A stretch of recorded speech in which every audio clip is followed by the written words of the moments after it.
इस सरकार को उखाड़ कर फेंकना ही इस देश के हर व्यक्ति की एकमात्र प्राथमिकता आज की तारीख में होनी चाहिए। बड़ी अजीब स्थिति है कि जब देश की स्थिति पूरी तरह से बर्बाद हो रही है, आर्थिक स्थिति, मोदी के यारों की जो चंद अंबानी और अडानी हैं, इनकी जो प्रॉपर्टी है 10 गुना तक बढ़ गई। शेयर मार्केट 44,000 पॉइंट ज्यादा, मतलब उसको भी पार कर गया। कैसे? देश बर्बाद है, देश की इकोनॉमी पूरी तरह से ठप हो गई है, उद्योग धंधे ठप हैं, और ये शेयर मार्केट कैसे ऊपर जा रहा है? साफ है कि सरकार इस पैसे को लूट रही है और लूट कर बीजेपी अपना खजाना भर रही है, आरएसएस अपना खजाना भर रही है, और वो पैसा इकट्ठा कर रहे हैं कि जब वो अपने हिंदू एजेंडे को लागू करेंगे, उसका जबरदस्त विरोध होगा, तो उस पैसे का इस्तेमाल कर सके। साम दाम दंड भेद की जो नीति इनकी रही है हिंदू राष्ट्र को लाने के लिए, वो सब उसमें इस्तेमाल होगा। ये पूरे देश भर से लोग आने वाले हैं, पूरे देश में जबरदस्त तरीके से इस आंदोलन की गूंज है और लोग ईवीएम से परेशान हैं और इस आंदोलन में लगातार हमारे साथ जुड़ रहे हैं। ये आंदोलन शुरू हुआ है, सरकार जानती है कि लगातार पूरे देश में आंदोलन बढ़ रहा है, हम लोग कितने ताकतवर हो रहे हैं, और हम किसी कीमत पर भी पीछे हटने वाले नहीं हैं। इस सरकार को जब तक इसकी पूरी जड़ें नहीं हिला देंगे, इसको बर्खास्त नहीं करवा देंगे, मोदी सरकार को इस्तीफा देना पड़ेगा। जब तक सरकार चली नहीं जाएगी तब तक हमारा आंदोलन लगातार जारी रहेगा। हमें लगातार अपने आंदोलन को बढ़ाते रहना है, मजबूत करते रहना है, और जिस दिन हम इस दिल्ली को घेरने के लिए पूरे देश भर में जन आंदोलन खड़ा करके वहां से निकलेंगे हर तरफ से, उस दिन नजारा देखने वाला होगा, और हम अभी से लगातार उसकी तैयारी करेंगे।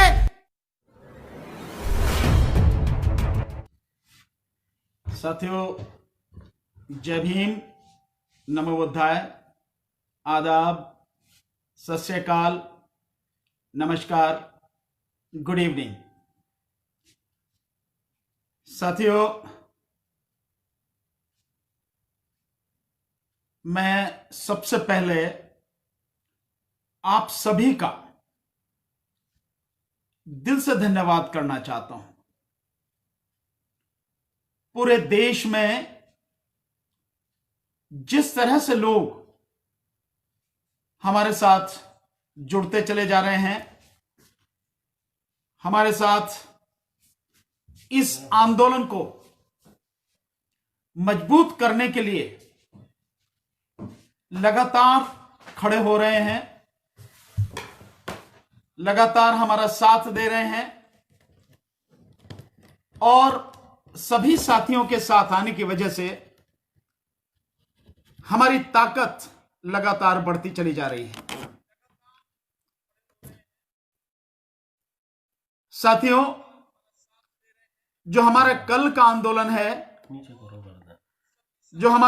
आंदोलन है, साथियों, जैसा आप सबको पहले से ही मालूम है, और तकरीबन 1 से 1.5 महीने पहले से ही हमने उसकी तैयारी की है, उसकी घोषणा की है। उस आंदोलन में साथियों, जो कल है और जो इस सरकार की,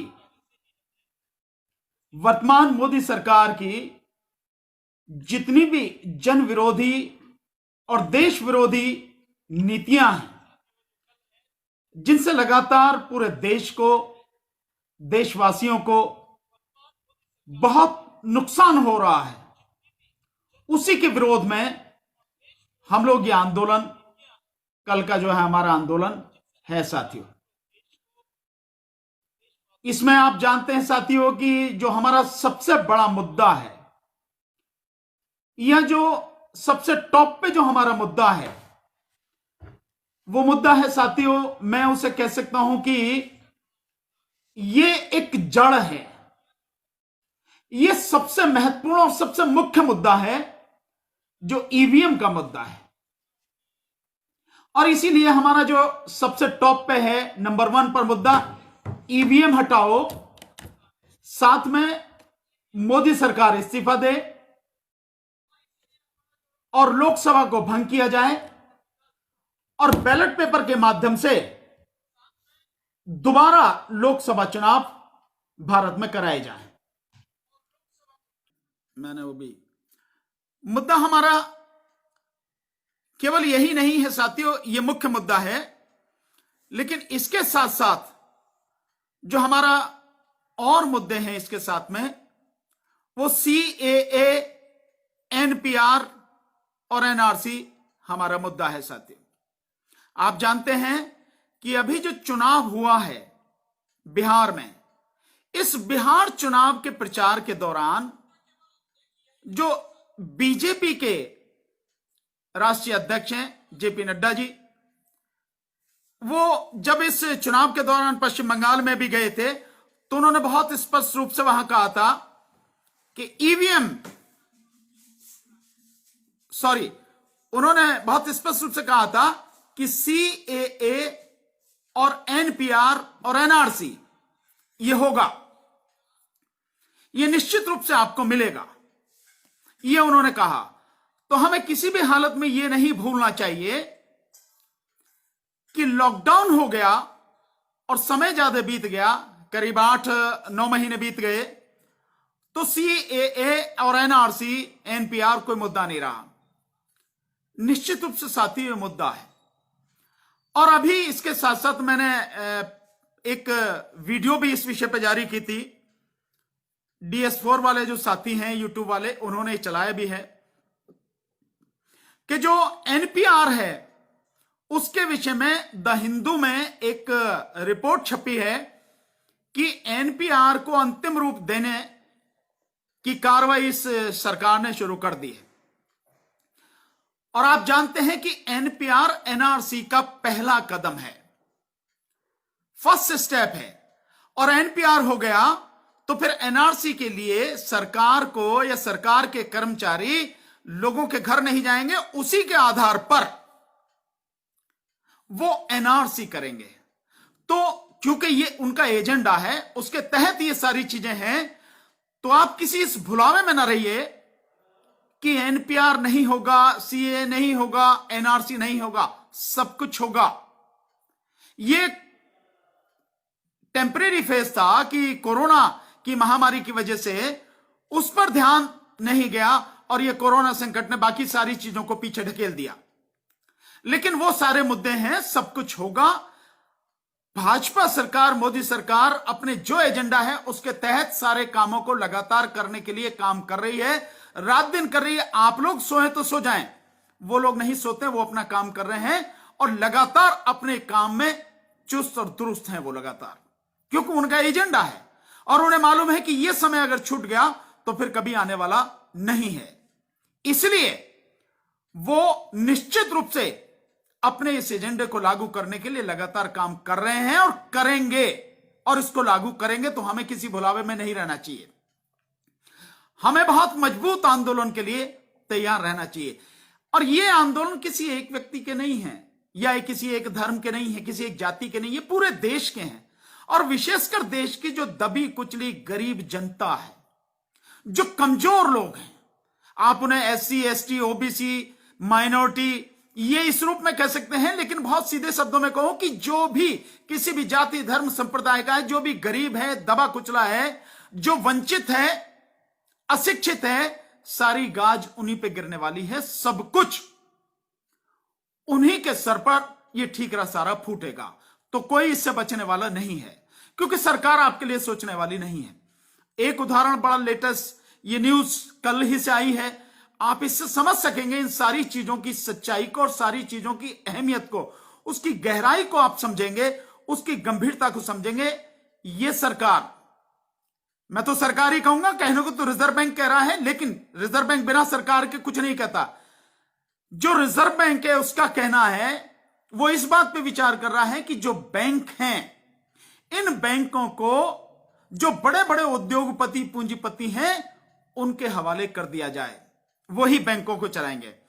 उनका मतलब आप समझते हैं, जो बड़े बड़े पूंजीपति और उद्योगपति, ये वो पूंजीपति और वो उद्योगपति हैं जिन्होंने जो कर्ज लिया है वो कर्ज बैंकों को लौटाया नहीं है। और वो कर्ज थोड़ा बहुत नहीं है साथियों, ये जो बड़े बड़े उद्योगपति हैं, लगभग 9 लाख करोड़ का NPA यानी 9 लाख करोड़ का कर्जा इन पर है। और मोदी सरकार के आने के बाद यह जबरदस्त तरीके से बढ़ा। आप समझ लीजिए जो 2.25 लाख करोड़ रुपए का जो एनपीए था 2004 में, 2014 में मनमोहन सरकार के समय, वो इस समय तकरीबन 12.5 लाख, 12.5 लाख के करीब, 12.5 लाख करोड़ के करीब है। और इसमें 80% जो है वो इन जो बड़े पूंजीपति उद्योगपति हैं उनका है। यानी उन्होंने तकरीबन 9 लाख करोड़ रुपया उन पर है जो बैंकों का कर्जा है। अब आप सोचिए कि जिन लोगों ने बैंकों से कर्जा लेकर वो कर्जा नहीं लौटाया, बैंकों का दिवाला निकाल दिया, बैंकों को बर्बाद कर दिया, और आपके सामने उदाहरण है पीएमसी बैंक, यस बैंक और अब ये लक्ष्मी विलास बैंक। इस लक्ष्मी विलास बैंक को जो डीबीए बैंक है वहां का, सिंगापुर का, उसने खरीदा है। तो आप समझ लीजिए कि मतलब इनका दिवाला निकल गया। और ये किन की वजह से? इन्हीं बड़े बड़े उद्योगपतियों की वजह से, जिनमें कई हजार उद्योगपति, तकरीबन 4000 के लगभग उद्योगपति, और जो बैंकों से पैसा लूट के हैं वो विदेशों में मौज ले रहे हैं, विदेशों में भाग गए हैं। उनको सरकार ने बाकायदा भगाया, बचाया, उनको बचा के रखे हुए। हल्ला बड़ा मचता था कि ये कर देंगे, वो कर देंगे। उन्हीं के हाथों में, यानी जो लुटेरे हैं, जो डकैत हैं, जो चोर हैं, जो फ्रॉडी हैं, चीटर हैं, उन्हीं के हाथों में, जिन्होंने बैंकों को लूटा, उन्हीं के हाथों में बैंकों को देने जा रही है सरकार। अब इससे आप अंदाजा लगा लीजिए कि देश के सामने कितनी गंभीर परिस्थिति है। इसलिए हम इस सरकार के विरोध में लगातार आंदोलन कर रहे हैं, जबरदस्त तरीके से आंदोलन कर रहे हैं। कल के आंदोलन की कॉल भी हमारी इसीलिए है। तो इसी एनपीआर एनआरसी का आंदोलन, और जिस तरह से निजीकरण, सारे सरकारी, मतलब इस सरकार ने एक भी सार्वजनिक क्षेत्र का उपक्रम पीएसयू नहीं बनाया और सबको बेच रही है। जिस तरह से मतलब इसने धंधा कर रही है, जिस तरह से तराजू लेके बिना तराजू के ही तोल रही है, जिस तरह से किसानों को बर्बाद कर दिया। और किसानों को भी कल आंदोलन है, उनको चारों तरफ से रोका जा रहा है। हरियाणा का बॉर्डर सील कर दिया गया है, उधर राजस्थान का बॉर्डर है, इधर यूपी भी 3 दिन के लिए सील कर दी गई है। जो ये सारी चीजें हो रही हैं उन किसानों के लिए, जो किसानों का इस तीन कानून बना के बुरा हाल कर दिया इस सरकार ने, ये वही सरकार है। मजदूरों के लिए जो श्रमिक कानून है उनका बेड़ा गर्क कर दिया इन्होंने। इसी तरह से शिक्षा का पूरी तरह से बंटाढार कर दिया इन्होंने। जो मेडिकल फैसिलिटीज हैं, जो आप कहें कि डॉक्टर, दवाई और अस्पताल, जो तीनों चीजें जरूरी चीजें, सरकार की जिम्मेदारी है, आम जनता को वो आज की तारीख में हासिल नहीं है। कोरोना ने इनकी सबकी बिल्कुल सारा नंगा करके रख दिया, सब कुछ आपके सामने खोल के रख दिया, बता दिया। आज की तारीख में अस्पतालों में दिखाने के लिए, सरकारी अस्पतालों की तो इतनी बुरी हालत है कि आप कह ही नहीं सकते। कहीं भी चले जाइए, कोई मंत्री भी, कोई बड़ा जो अधिकारी है वो भी होता तो प्राइवेट हॉस्पिटल में जाके भर्ती होता है। आप सरकारी हॉस्पिटल की स्थिति का अंदाजा लगा सकते हैं। तो वो सारी चीजें तो आम आदमी के लिए कुछ नहीं है। और इसी के साथ साथ जो कोयला खदानें हैं वो अपने यारों को बेची जा रही हैं, रेलवे यारों को बेची जा रही है। हालांकि तेजस जो है वो रुक गई है, खड़ी हो गई, बंद हो गई है। मतलब इनका जो पहला प्रयोग है वो रेलवे को निजीकरण का, वो सारा बिल्कुल इनका ठप हो गया है, वो फेल हो गया है, तेजस बंद हो गई है। ठीक है ना। उस सब के बावजूद भी औने पौने दाम, कौड़ियों के दाम सब बेच रहे हैं अपनी यारों को मोदी जी। और सब अंबानी और अडानी इन्हीं के हाथों में जाना है, या टाटा ग्रुप के जाना है, या एसएल ग्रुप वगैरह, यही जो 2-4-6 इनके हैं उनके हाथों में जाना है। और आप जानते हैं कि टाटा ने पीएम केयर फंड में जो 1500 करोड़ रुपए दिया है वो एक तरह से रिश्वत ही है, क्योंकि टाटा के ऊपर करीबन 35 से 40 हजार करोड़ का जो कर्जा है उसे माफ कराने की सारी चीजें हैं। ये उसलिए, मतलब आप देखिए रिश्वत का ढंग और तरीका कैसे हो रहा है, कैसे सब कुछ ये चीजें चल रही है। इसी तरह से और जो बाकी सारी चीजें हैं, उन सारी चीजों को लेके हम ये आंदोलन कर रहे हैं। एक और बड़ी जबरदस्त बात है, आप देखेंगे, मतलब हैरानी होती है कि सरकार किस तरह से काम करती है। सरकारी कर्मचारी जो रिटायर हुए हैं उनकी पेंशन बंद कर दी गई 2004 में अटल बिहारी वाजपेयी की सरकार ने। लेकिन कोई एमएलए हो, कोई एमपी हो, कोई मंत्री हो, एक दिन के लिए भी एमएलए या एमपी बन गया तो वो पूरे जीवन भर पेंशन पाता है। और ये अगर वो 2 बार तो 2 बार की पेंशन मिलेगी, 4 बार है तो 4 बार की पेंशन मिलेगी, 6 बार है तो 6 बार की पेंशन मिलेगी। मतलब आप समझ लीजिए कि जो सरकारी कर्मचारी 30 से 35 साल काम करता है उसे 1 बार की पेंशन भी नहीं मिल रही। और इन एमएलए एमपीओ को, जिन्होंने देश को लूटने के अलावा कुछ नहीं किया, इनको 4-4, 6-6 बार, जितनी भी बार रहे उन सबकी पेंशन मिलती है। ये स्थिति है। तो ये भी हमारा एक मुद्दा है जिसके विरोध में हम आंदोलन वो कर रहे हैं। तो इस तरह से हमारे जो सारे हैं, महिलाओं की क्या हालत होगी आप सब जानते हैं। जो सैनिक हैं, सैनिकों के साथ क्या किया है इन्होंने, ओआरओपी का एक झांसा देकर, धोखा देकर सैनिकों की पीठ में छुरा बोका। उनको जो सुविधाएं मिलनी चाहिए वो नहीं मिल रही, उनके लिए जो जरूरी चीजें हैं वो भी उनको अवेलेबल नहीं है। यह हालत इन्होंने कर रखी है।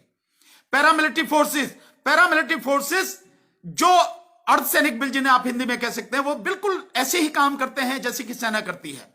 और जैसे बीएसएफ को आप देखें, आईटीबीपी को देखें, असम राइफल्स को देखें, ये सारे के सारे सीआरपीएफ को देखें, ये बॉर्डर पे ही काम करते हैं, सेना के साथ मिलकर काम करते हैं। तो जो सेना काम कर रहे हैं वही करते हैं। इनके साथ इतना भेदभाव है, इनकी कई डिमांड है, कोई सरकार पूरी नहीं कर रही इनको।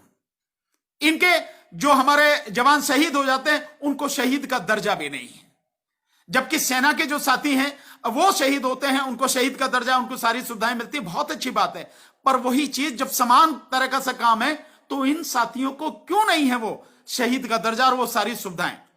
क्यों सरकार इनके परिवार में झांक कर नहीं देखती है किसी उनके परिवार के किसी व्यक्ति के शहीद होने के बाद में कि उनका जीवन कैसे चला? ये सारी चीजें हैं।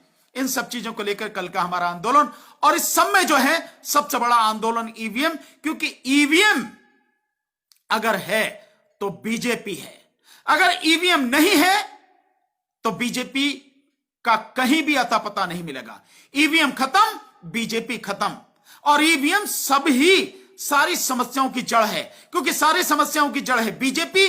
बीजेपी जीत रही है ईवीएम से, और इसलिए ईवीएम का हटना बहुत जरूरी है। और मैंने जैसा आपको बार बार बताया कि ईवीएम इलेक्शन कमीशन नहीं हटाएगा, ईवीएम हटाएगी पार्लियामेंट, और पार्लियामेंट पर दबाव डालने के लिए इस सरकार को दबाव में लाना पड़ेगा, और उसके लिए जन आंदोलन की जरूरत है। बिना जन आंदोलन के और देशव्यापी जन आंदोलन जब तक नहीं होगा, ईवीएम नहीं हट पाएगी।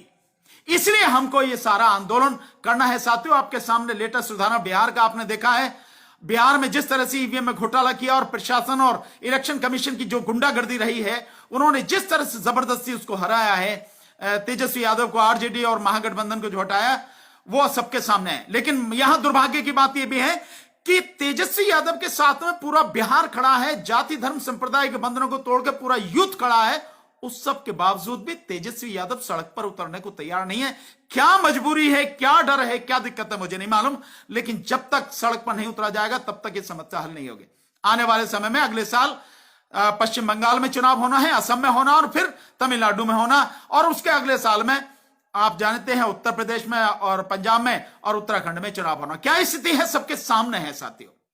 इन सारी चीजों को लेकर हम लगातार आंदोलन कर रहे हैं। आपको मालूम है कि हम ये आंदोलन ईवीएम के विषय में पिछले साल जब इस सरकार ने, मोदी सरकार ने शपथ ली थी, उसी समय से 30 मई से हम आंदोलन कर रहे हैं लगातार। बीच में ये आ गया, नहीं तो हम इस सरकार को घुटनों पर ला देते। अगर ये कोरोना संकट नहीं होता, हमें ज्यादा से ज्यादा 4 महीने मिल जाते, हम इस सरकार को निश्चित रूप से घुटनों पर ला देते। हम उस लेवल तक पहुंच चुके थे। खैर, इस सरकार की खुशकिस्मती कहिए कि कोरोना आ गया, और इसने जिस तरह से कोरोना काल का मिसयूज किया है वो सबके सामने है, और किस तरह से बैकडोर से, पिछले दरवाजे से सारी चीजें लेकर आ रही है। और अब ये सरकारें जो कर रही हैं, बीजेपी की लव जिहाद वाला जो मामला आ गया, ये सारी चीजें चलती रहेंगी जब तक इस सरकार को उखाड़ कर नहीं फेंका जाएगा। इस सरकार को उखाड़ कर फेंकना ही इस देश के हर व्यक्ति की एकमात्र प्राथमिकता आज की तारीख में होनी चाहिए। इसके बिना बात नहीं बनेगी, इससे कम पे कोई समझौता किसी को करना भी नहीं चाहिए। यह सरकार है, इस देश की बर्बादी निश्चित कोई रोक नहीं सकता। यह सरकार जब तक रहेगी लोगों का जीना हराम कर देगी। कोई ना कोई काम जिससे देश की जनता परेशान है वो होगी। अब जैसे मैंने अभी आपको ये बैंकों का बताया कि अपने उद्योगपति यारों को देने की सरकार वो कर रही है। बड़ी अजीब स्थिति है कि जब देश की स्थिति पूरी तरह से बर्बाद हो रही है, आर्थिक स्थिति, मोदी के यारों की जो चंद अंबानी और अडानी हैं, इनकी जो प्रॉपर्टी है 10 गुना तक बढ़ गई है। शेयर मार्केट 44,000 पॉइंट ज्यादा, मतलब उसको भी पार कर गया। कैसे? देश बर्बाद है, देश की इकोनॉमी पूरी तरह से ठप हो गई है, उद्योग धंधे ठप हैं, और ये शेयर मार्केट कैसे ऊपर जा रहा है? इनके यारों की जो संपत्ति कैसे बढ़ रही है नहीं? अजीब स्थिति है। और एक तरफ ये और चीज देखें कि सरकार का खर्चा, अपना खर्चा पहले से 15% ज्यादा हो गया, बढ़ गया। सरकार का खर्चा बढ़ गया। अब आप सोचें कि सरकार किसी को रोजगार नहीं दे रही, जो रोजगार थे वो रोजगार बंद हो गए, ठप हो गए, कोई एक नई नौकरी नहीं है, किसी तरह का और काम नहीं है, तो सरकार के खर्चे कैसे बढ़ गए? साफ है कि सरकार इस पैसे को लूट रही है और लूट लूट कर बीजेपी अपना खजाना भर रही है, आरएसएस अपना खजाना भर रही है और वो पैसा इकट्ठा कर रहे हैं कि जब वो अपने हिंदू एजेंडे को लागू करेंगे, उसका जबरदस्त विरोध होगा, तो उस पैसे का इस्तेमाल कर सके। साम दाम दंड भेद की जो नीति इनकी रही है हिंदू राष्ट्र को लाने के लिए, वो सब उसमें इस्तेमाल होगा। ये आपके मेरे सोचने से भी कहीं ज्यादा भयानक तरीके से होगा। हमें उसके लिए तैयार रहना है, इसीलिए हम ये आंदोलन कर रहे हैं। पर साथियों, एक सूचना मुझे आपको देनी है, क्योंकि मुझे यह सूचना करीब 5:45 बजे मिली है।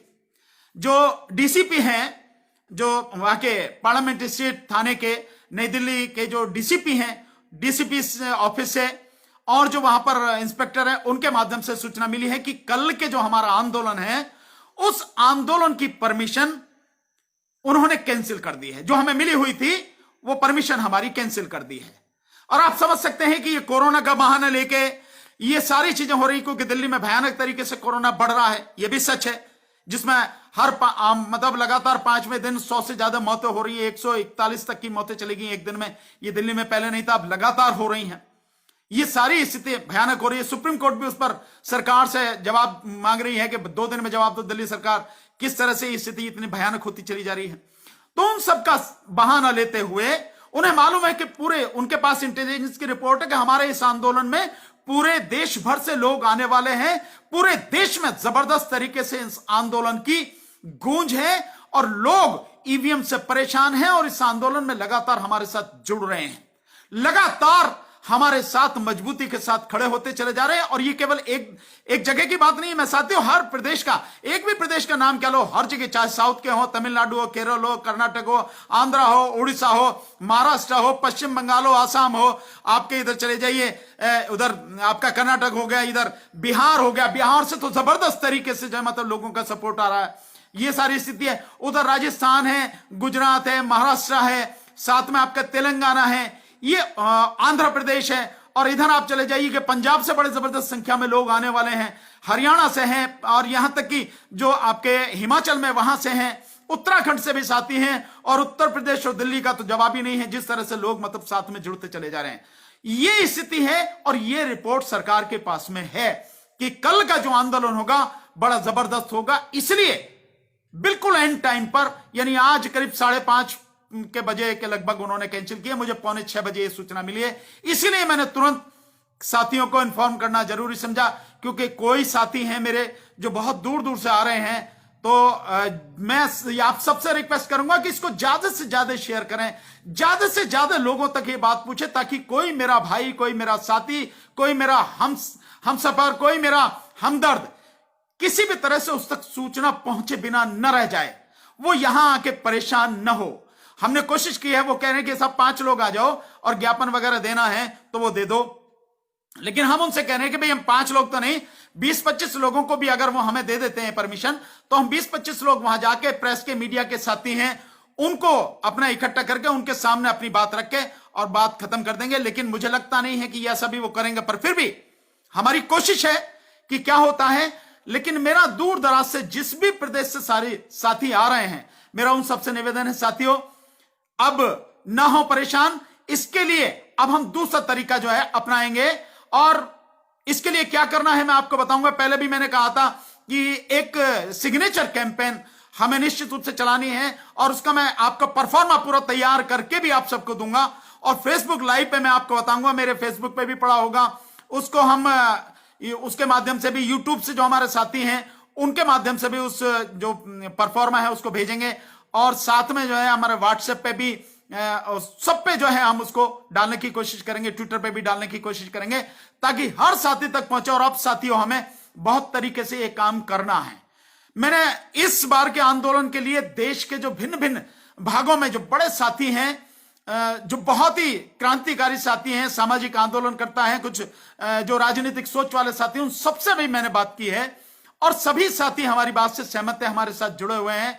और कल का आंदोलन बड़ा जबरदस्त देखने वाला होता, लेकिन अनफॉर्चुनेटली क्योंकि वो ये कह रहे हैं कि भाई हमने, क्योंकि किसानों की भी परमिशन कैंसिल कर दी है, किसानों को भी नहीं आने दे रहे हैं, हरियाणा बॉर्डर पे उन्होंने रोका हुआ, पंजाब से नहीं निकलने दे रहे हैं, और इधर राजस्थान पे भी रोका हुआ है, इधर मध्य प्रदेश से साथी आ रहे हैं। तो ये पूरा जो आपका ये है पूरा उत्तर प्रदेश का, ये भी उत्तर प्रदेश सरकार ने कल ही कर दिया, 27 तक के लिए पूरा सील कर दिया बॉर्डर। ये जो स्थिति है, इसकी वजह से ये सारी चीजें हो रही है। लेकिन आपको परेशान होने की जरूरत नहीं है साथियों, ये आंदोलन शुरू हुआ है, सरकार जानती है कि लगातार पूरे देश में आंदोलन बढ़ रहा है, हम लोग कितने ताकतवर हो रहे हैं, और हम किसी कीमत पर भी पीछे हटने वाले नहीं हैं। इस सरकार को जब तक इसकी पूरी जड़ें नहीं हिला देंगे, इसको बर्खास्त नहीं करवा देंगे, मोदी सरकार को इस्तीफा देना पड़ेगा। जब तक सरकार चली नहीं जाएगी तब तक हमारा आंदोलन लगातार जारी रहेगा। इसलिए परेशान होने की जरूरत नहीं है, हमें बहुत मजबूती के साथ जमे रहना है, आंदोलन करते रहना है। पर यह सूचना मुझे आपको देनी है, इसलिए मैं आपसे कह रहा हूं ज्यादा से ज्यादा लोगों तक शेयर करें, बताएं कि कल की परमिशन उन्होंने अभी कैंसिल की है, इसलिए मुझे अभी साथियों को बताना मेरी जिम्मेदारी है। और मैं इसी के माध्यम से उन सभी साथियों का दिल की गहराइयों से धन्यवाद देता हूं, उनका अभिनंदन करता हूं, उनका बहुत शुक्रगुजार हूं कि जो हमारे साथ इस आंदोलन में इतनी मजबूती के साथ में जुड़े हुए हैं, लगातार हमसे संपर्क करें, और हमारी जो ताकत है वो लगातार बढ़ती चली जा रही है। साथियों, कल का आप सब लोग परेशान ना हो, संदेश पूरा चला गया है। जो आप देना चाहते थे वो संदेश पूरे देश में जा चुका है, सरकार को जा चुका है, सरकार की अंदर तक की चूलें हिली हुई हैं। ध्यान रखना, सीए एनआरसी का जो आंदोलन था उसका जबरदस्त प्रभाव था, अभी तक भी सरकार की हिम्मत नहीं है कि उन सारी चीजों को वो लागू करने की कोशिश करे। हां, कह रही है पर हिम्मत नहीं है। तो ये जो सारी चीजें हैं, आपका जो इकट्ठा होना है, आपकी जो ताकत है, उससे सरकार निश्चित रूप से घबराई हुई, इसीलिए सरकार ने परमिशन कैंसिल की है। बहाना कोरोना का जरूर है, ये मैं मानता हूं, समझता हूं, लेकिन हमें बिल्कुल भी हतोत्साहित होने की जरूरत नहीं है। हमें लगातार अपने आंदोलन को बढ़ाते रहना है, मजबूत करते रहना है, और जिस दिन हम इस दिल्ली को घेरने के लिए पूरे देश भर में जन आंदोलन खड़ा करके वहां से निकलेंगे हर तरफ से, उस दिन नजारा देखने वाला होगा। और हम अभी से लगातार उसकी तैयारी करेंगे, कर रहे हैं, और उस आंदोलन को पूरा करेंगे। फिर दिल से आप सबको एक बार धन्यवाद देता हूं, सभी का बहुत बहुत शुक्रिया, बहुत बहुत धन्यवाद। सभी को जय भीम, नमो बुद्धाय, आदाब, सत श्री अकाल, गुड नाइट, बहुत बहुत शुक्रिया साथियों, नमस्कार।